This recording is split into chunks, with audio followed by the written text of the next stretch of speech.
Today on the Bar Rescue After Show, we have coyote sex, farting bulls, and one very resentful daughter.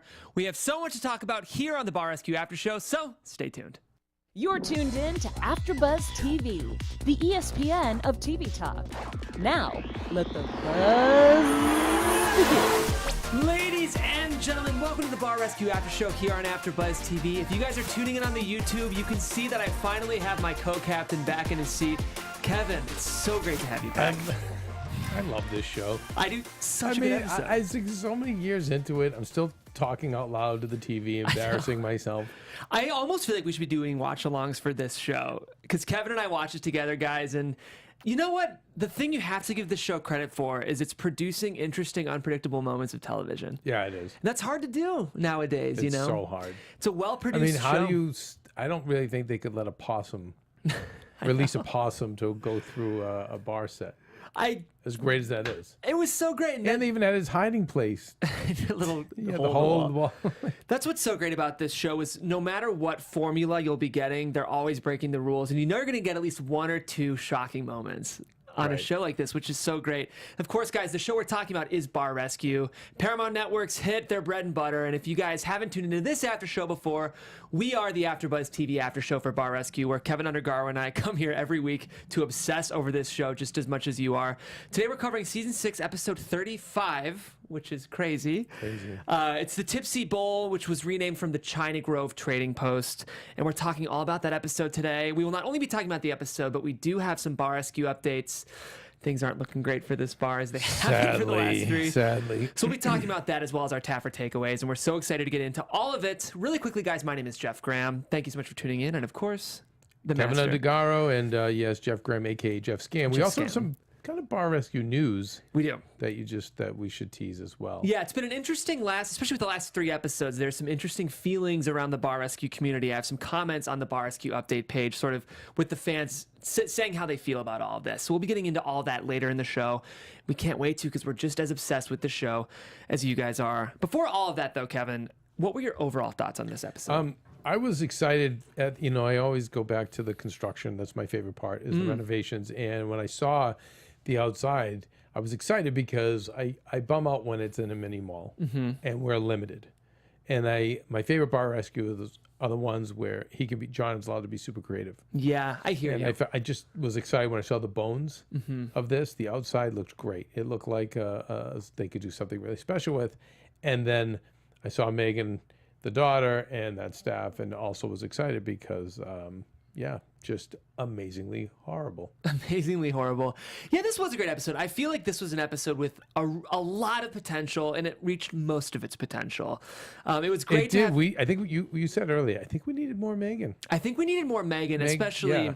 I was so excited to see such a strong female team with Mia and with Tiffany Derry. They're 2 staples of the Bar Rescue Recon team, and both of them are such hardworking Type A personalities. Yep. And I would have been interested to see the way that them as 2 badass, successful, put-together females could have mentored Megan in that scene. Yes. Because I feel like Megan is the type of person who's not only been burned by the world, but maybe specifically been burned by, douchebag guys. I don't want to make assumptions about her life, but I feel like what she needs is a strong, powerhouse woman who's made success based on her career and her go-getting personality. So it would have been interesting to see how she dealt with a female energy maybe versus a male energy. But back up. Let's back up. If you're going to really say Megan's been burned, she's been burned by the fact that she's been overindulged. That's true. Yes. Okay, you can see her parents, either she walked on them or they didn't discipline her. More likely they didn't discipline her ever. And I feel like she's just kind of done whatever she's wanted. Whatever makes her feel good in the moment, wherever she gets pleasure, she just does. Right. And, those people are like the toughest to deal with. And then, I'm sure alcohol has a say in that too. And we see that in a lot of these, I would have to say 80, 90%. Now, as you're watching them more with me, Jeff, do we not every week see how much alcohol plays a hand? And clearly the staff, was soaked in booze You were watching. You can truly, see it on their faces. You know, Yes. and Megan soaked in booze. You know, It's this show. The more and more you watch it, the more you realize you're watching addicts. You know, try to deal with in whatever capacity it is. But John does such a good job for what he can. But he's coming into a tough environment because he's dealing with addicts. in a matter of days. Yeah. And when it was interesting, the father said, you know, she's like dealing with an addict, and it's like I wanted to take out the word like. No, she's an addict, Right. of some kind, Absolutely. to something or things. And yeah, even her just logic and the way she argued was how most drunks argue. I totally. Like there's nothing logical. They just I just think it would have been really interesting to see her interact with Mia or Tiffany. Yes, but she was so far gone, Jeff, she couldn't. Yeah. Now, as a fan, yes, wish we had had more of her. But in the reality is usually when someone's that like deep in it, you know. And by the way, not to cut to it, but at the end, did you see how bad she was sweating at the renovation? So I don't know, maybe it was just Texas heat and she was just sweating, which I get, but that looked like Withdrawal. could be withdrawal, could be alcohol, just too much alcohol, whatever. I mean, it was it could be. And you never know. Listen, in all fairness, maybe she was working and trying, but I doubt it because I think they would have. I would think the producers would have included that. Yeah, this for was lending a hand. They did such a good job of dealing with this staff because it was a little bleak. I feel like the people we were dealing with. I really appreciated Raymond and Wendy, who are Megan's parents. They were decent. They were decent people. It was very interesting to learn. At some point in the show, John said he was driving 5.5 hours. I'm assuming that means to get into Dallas to, or was it Houston? Some big Texas city to be breadwinning for his family. Yeah, or do we even know if they're still together, the mother and father? I got the impression that they were still together and he was driving every day and she was managing the bar now, but the show made it seem like it wasn't a personal separation. It was just truly professionally. This is what they had to do. So that was wild to hear. And of course, Megan has 2 kids that the mother also takes care of. I mean, I see this so many times. Yeah, so this was messy. In families, you know, and I was saying to you, once a kid like that has kids, that's what just makes it so hard. Then it's like the grandparents are locked. I see this so much. Yeah. I see so many grandparents who just, nope, the kids are like, no, I'm going to be 12 years old forever. You're always going to take care of me. And if you even have any second thoughts, well, guess what?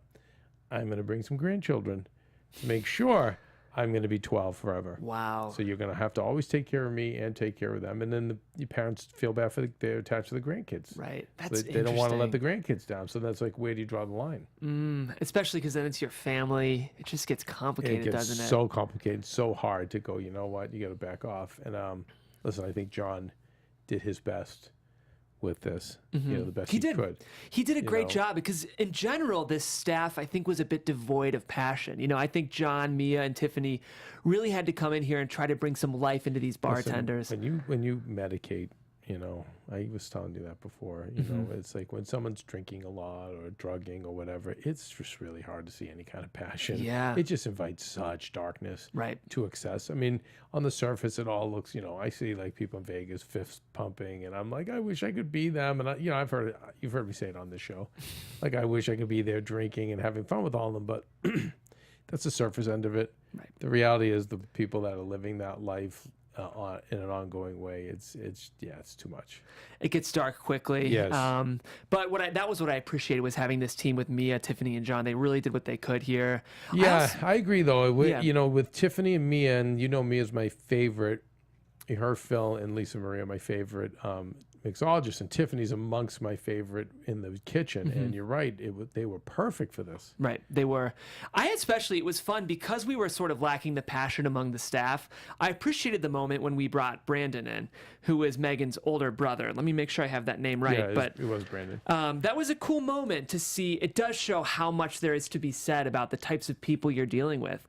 Because when we get to the stress test, we'll talk about how that was kind of a game changer for their staff. Right. In terms of this bar, as I mentioned again, we're dealing with the China Grove Trading Post. I looked it up. The name China Grove actually comes from the area of Texas they're in. So they're in China Grove, Texas. Gotcha. So that's why John didn't knock it as a branding Yeah. oddity. But it's Right. even still, we'll get to it, but I love what they did with the renovation. But we're in China Grove, Texas. And again, this was a huge bar, a really nice exterior. And there was so much potential here because it already had some theming to it. And when we were watching it, Jeff, you had picked it up. We saw so many when Wendy went behind the into the kind of office area. Her corner is what they call it. Yeah, and we saw a whole other section of a bar. And this was a really big place. And I have a feeling that either at one time this place really cranked when someone else owned it, or they overbuilt thinking they were going to get more people. I don't know. But even the kitchen, there was so much equipment there and yet wasn't really being used to its fullest. Yeah, and I completely agree with that. So during recon, we get some very interesting behavior. On some hand, it's kind of a typical recon, right? Yeah. Uninformed bar staff, don't know what a paloma is. I had to appreciate Cheyenne's honesty when she goes, "Can you make me a paloma?" And Cheyenne says, "I cannot." Yeah. Because she didn't know what it was. Yeah. But the two big highlight moments here was we get the coyote sex on top of the roof. Forgot about that. Amazing. Pretty amazing. Phenomenal. And we also got the live possum. Live possum. That's the moment. And a big fight with the daughter. Public of course, fight. yes. Like in the bar. That was the breaking point. Interestingly, the fight between the staff members was who actually got to make the drink. So that's the first time on Bar Rescue I've seen people argue because they both actually wanted to make the drink. This is when I knew Cheyenne had potential. Yeah, because she was fighting for her. I think the mother probably said, "No more Wendy behind the bar." Yeah. And Cheyenne was basically being a second parent. Yep. Being like, "No, you're not supposed to be back here." I think that's what that was. Right. Because they said, remember, Wendy was a bartender, then she would get overserved often. But this was So then they relegated her to the kitchen. Yeah, but in This is Megan. backstory, Yeah. Megan, I'm sorry. Yeah. And then they relegated her to the kitchen, Megan. And I've been through this before. And, when I was in the carny business, I was telling you, we had so many addicts work for us. And the one thing that addicts would love is they'd love to handle money. Right. Because, not saying that Megan was in this case, but in this case, it's having an addict around booze. It's just a disaster. But she's probably giving out free drinks and all that other stuff. And it's like, let's just put her back there and have her flip burgers. And we would do that all the time. We would just stick them back and have them make hot dogs or sausages. Most of the time they'd quit because like, no, I don't want to do that. I want to handle money, steal, and get high. And but I think, it probably Wendy said up and down, she is absolutely not supposed to come behind this bar. Yeah. And serve. And so I really admire Cheyenne in that moment. She was playing goalie. She was doing whatever she could to try to preserve the integrity of that bar. Interesting recon. And of course, I think one of the most interesting moments of this episode happens after recon with John's heart-to-heart with Wendy, Raymond, and Megan when he steps in. So loving to Megan. I know. But in his own John Taffer way, he was. Because there's a version of John Taffer that comes in and just demoralizes her. And I don't think he did that. I think, again, John always knows how to play this game. And I think he was pretty pissed, though, Jeff. I thought he beat her up pretty good. What do you think? And rightfully so. Rightfully so. Yeah. Do you think this was the right way to handle? Oh, yeah. Yeah. Oh, yeah. Yeah, because she's a cancer.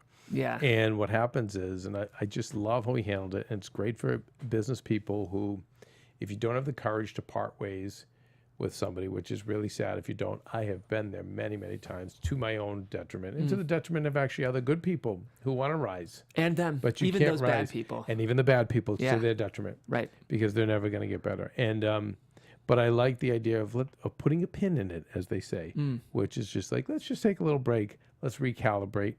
And then we revisit this, but let's have you come into a new system. And I know I'm getting ahead to the sit down, but yeah, no, I think there was no other way. The bar couldn't be fixed with her, right? And that was her moment. But it's hard, like how you've been drinking, there's alcohol in your body, so you're still kind of in that cloud. Plus, you're even more rebellious and cantankerous. So when he's accusing you of that stuff and he's beating you up, you just want to say, "F you." You just want to tell him to F off. Right. So it's not really in you to say, I have some things to change and just please give me a chance. Right. That's someone who's rational and right-minded. We're dealing with someone for 27 years who's always gotten their way, no matter what she would say. And they always say the same thing. It's so funny. They always say, like, Yeah, it works both ways. Like, do you see that Mother Wendy abusing her, Megan? Enabling, not Yeah, abusing. Not abusing, no. Yeah. But she was trying to claim. I know. Yeah, she's like, this is learned and acquired behavior. Yeah, I was like, whoa. no, you are a narcissist and a spoiled. Yeah. And this is what you learned to do. You know, I just saw pain in that, Kev, you know? Yeah. No, you're right, Jeff. I mean, you can see on her face. You can, I mean, like, if you go and you look back at the show and you watch her face, it looks like physical pain. And, you know, the older I'm getting, the more I'm able to look at people.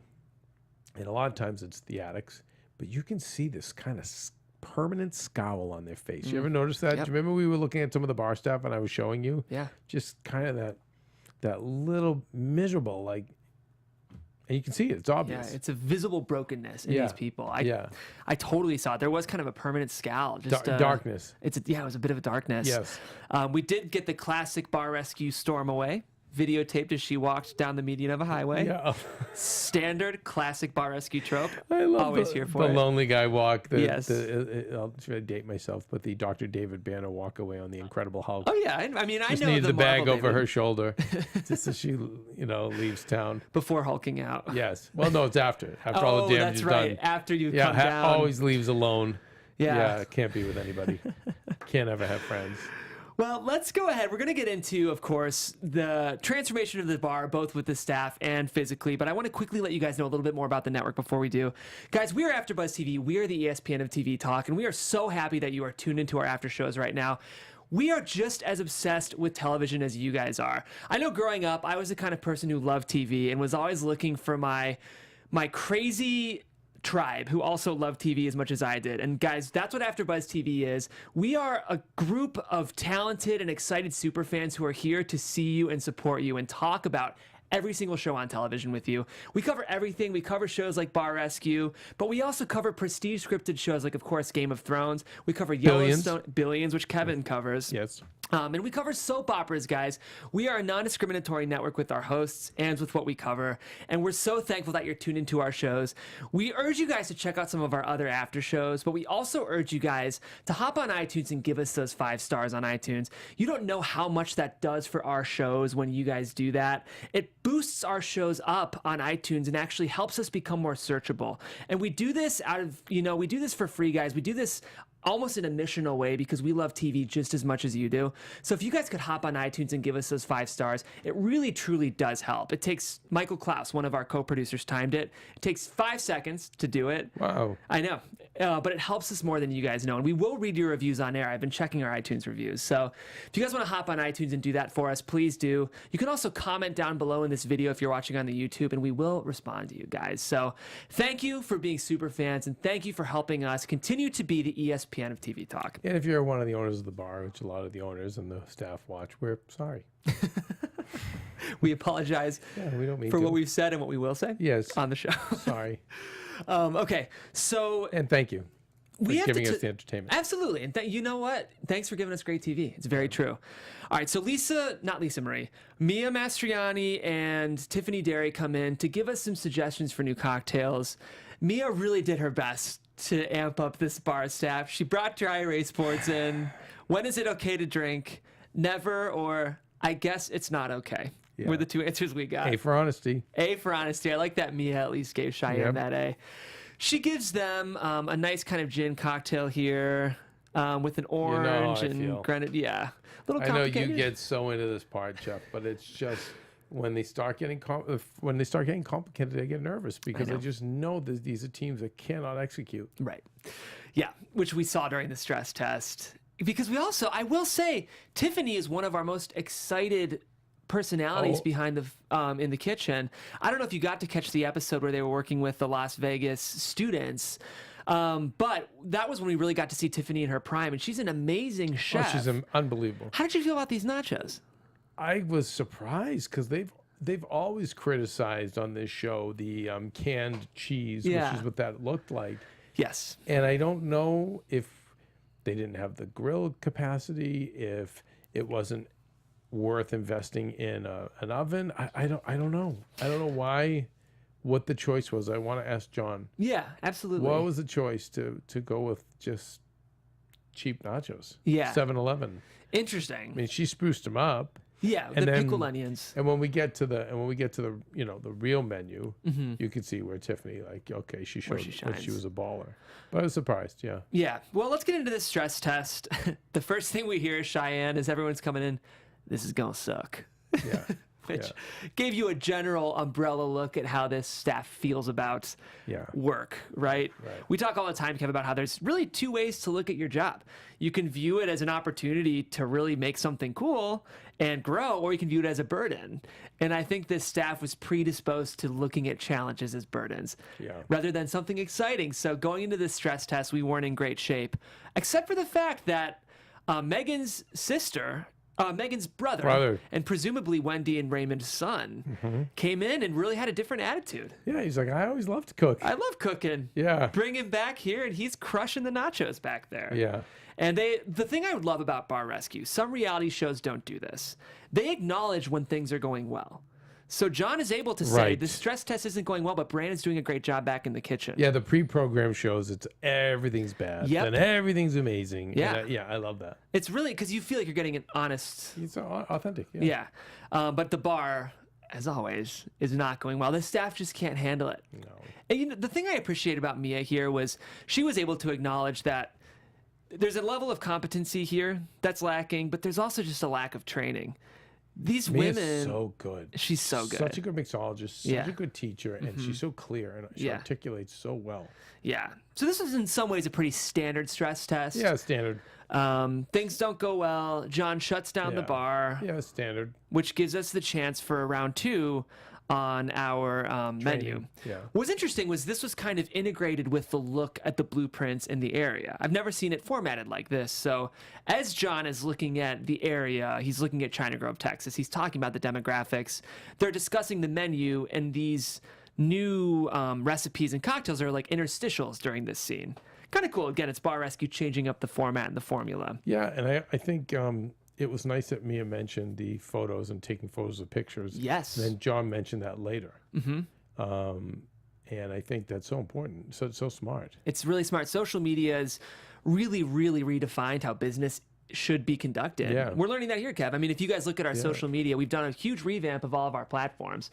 So it's cool. It's cool to see the show acknowledging that. And Tiffany shout out came Tex-Mex, and this is where it was like, those were great. I'd like to find out why she was so limited, but I have my suspicions. Yeah. These tacos look great. They looked amazing. Yeah, anything deep fried I love. And this gets to our second heart-to-heart, which I thought was a really moving part of this episode. It was great. Megan came in now from a few days, probably sober. Yeah. Calmed down a little bit. And I think there's hope for her because she copped to some stuff. And then I think I liked when John was like, you'll come back in a couple of weeks. I really bummed out because I was saying to myself, oh, no, come on, John, don't get soft. And then when I realized, no. I bet you they really do need her because I think the other brother's a temporary fill-in. Yeah. The mother's already taking care of the kids anyway. Right. So if we can make it work, then let's make it work. But the thing is, shut down and reestablish rules. Yeah. And let's make a new world order, then come into that. And it's so important in management, you guys. Like any business you have, when you're in this situation, so important. We have that happen here all the time. Yep. Where I'm very concerned, like, hey, let's start anew, and let's make. And I'm very concerned.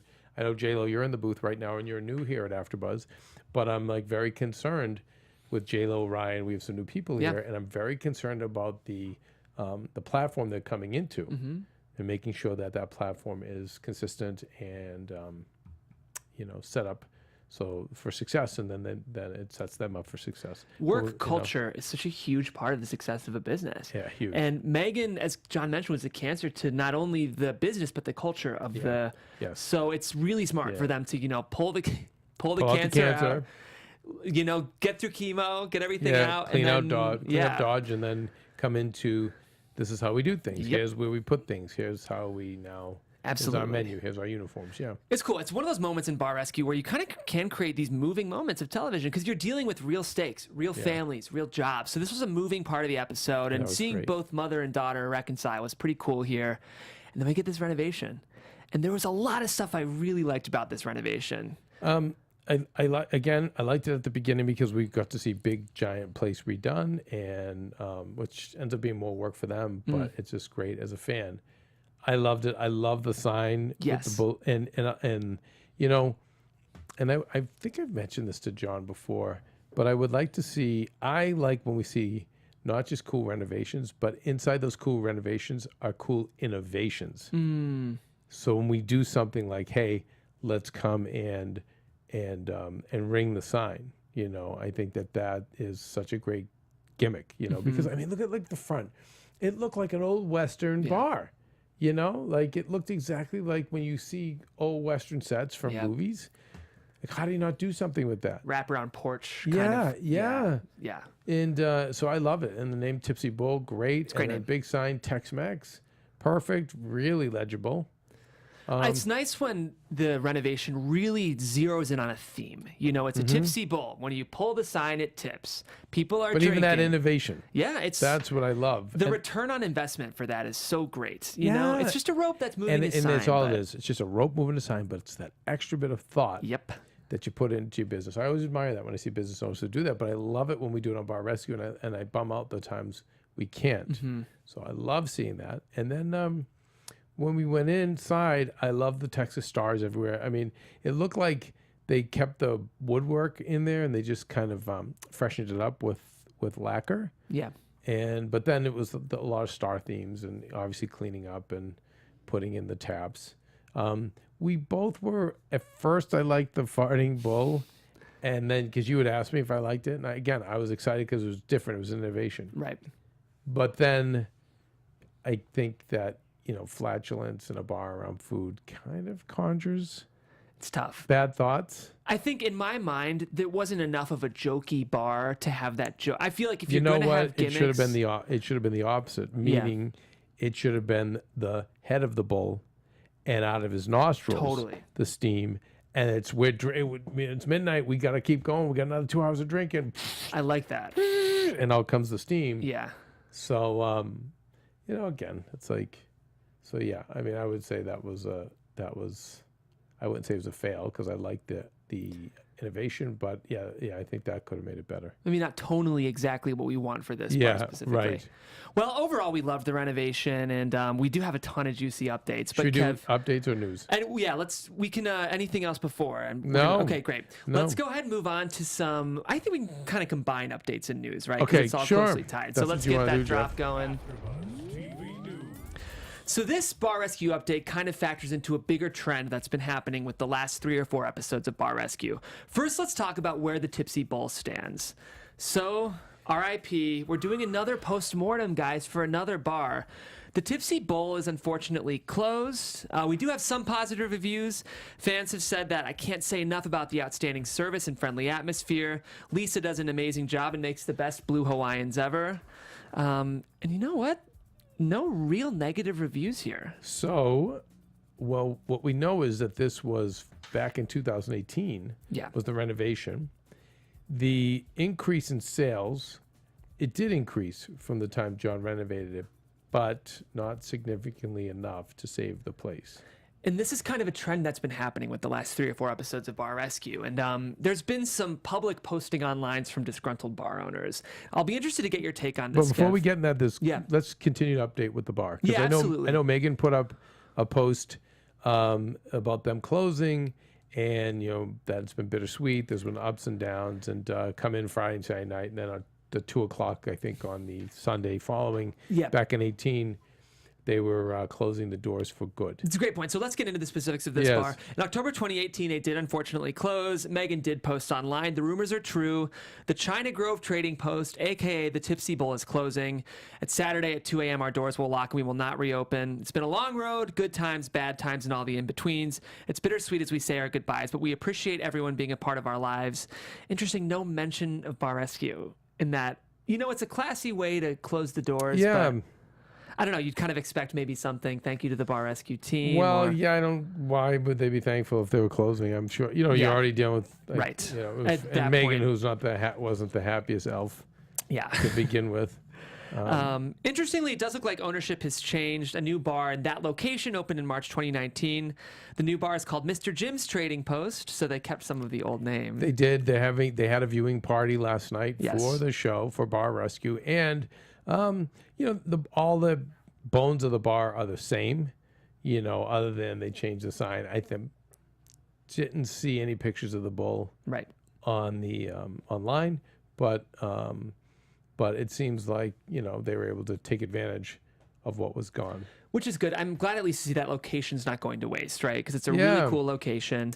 And I have to shout out, Bar Rescue Updates does such a good job. Even here, they checked out the receipts, because in Texas, bar receipts are public, and it looks like there wasn't much gross from the time of the makeover afterwards. So, but I know there was some. There was a little bit. I was able to read, there was a little bump, but not enough. But not enough to keep it going, no. And that gets us into this bigger discussion around the culture of what's been happening with the last 3 or 4 Bar Rescue episodes. Interestingly, with these last 3 episodes, Kev, all of the bars have closed, despite exciting renovations and seemingly excited bar owners. And here's what's happening is these episodes were filmed as many as 15 months ago. This was at least filmed in May of 2018, but everything that's aired since mid-April was all filmed and has been banked for a year by the network and is just airing now.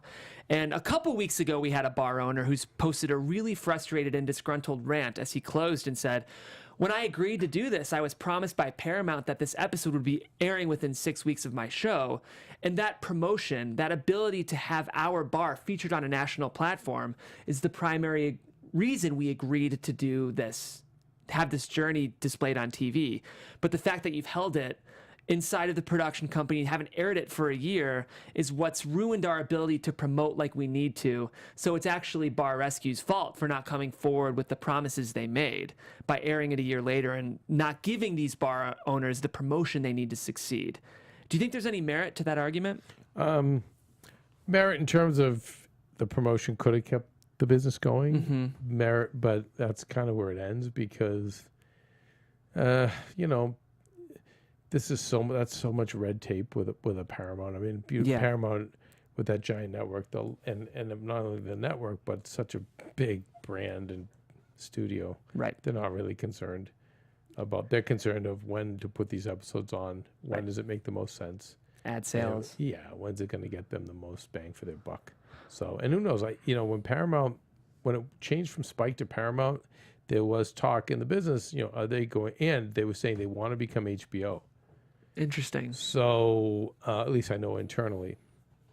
So then the question is, does a Bar Rescue fit on an HBO? But my response was, hey, when it works, it works. And right now, so few things are working. We have the best television we've ever had, but we have so much of it. Right. And it's so divided, so spread out, that it's the Wild West.